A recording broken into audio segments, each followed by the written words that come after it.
The Watchtower highlighted Tychicus as a trustworthy friend, and my friends have been very trustworthy, and without them, I wouldn't have been able to cope. My dad suddenly had a massive stroke, but then my brother, he left Jehovah, and then just a few months later my dad died. A good close friend of mine, she invited me for hot chocolate, and then she just asking how I was getting on. I said I was really struggling to sleep, and she very kindly showed me her journal. I thought it was such a great idea, and I found it really helped. I would always have 5 things that I could say thank you to Jehovah for. My husband Luke is an amazing listener, just listening to whatever I was feeling at that time, even if it was a bit wild. There were other brothers and sisters that also were very patient with me, and I would repeat myself over and over again. They didn't mind, they were just happy to listen.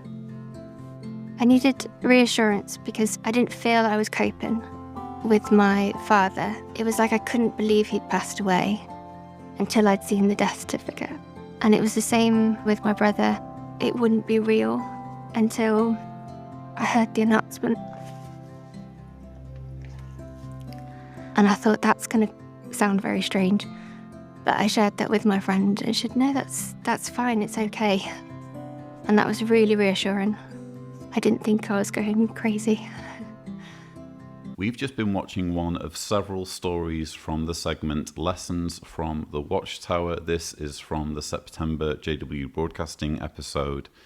We've been listening to Sezzi Samuels. Her part was especially interesting for me because it really demonstrated the mindset that Jehovah's Witnesses are expected to have when someone leaves Jehovah, when they stop believing, or if they are removed from the congregation. The mindset of a Jehovah's Witness is effectively that that person has died. I mean, think about it. Sezzi Samuels is talking about the literal death of her father after her father had suffered a massive stroke. So a legitimate reason for her to be traumatized and in need of support with her mental health. And on a level playing field with that trauma, in the same breath, she is talking about her brother leaving Jehovah, no longer being one of Jehovah's Witnesses. And she even goes on to say, I needed to see the death certificate to know that it was really happening, that my father had really died.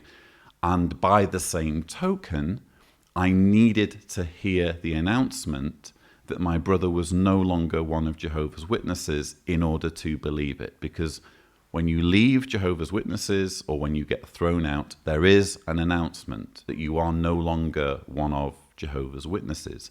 Sezzi Samuels there is drawing a direct parallel between that announcement and a death certificate.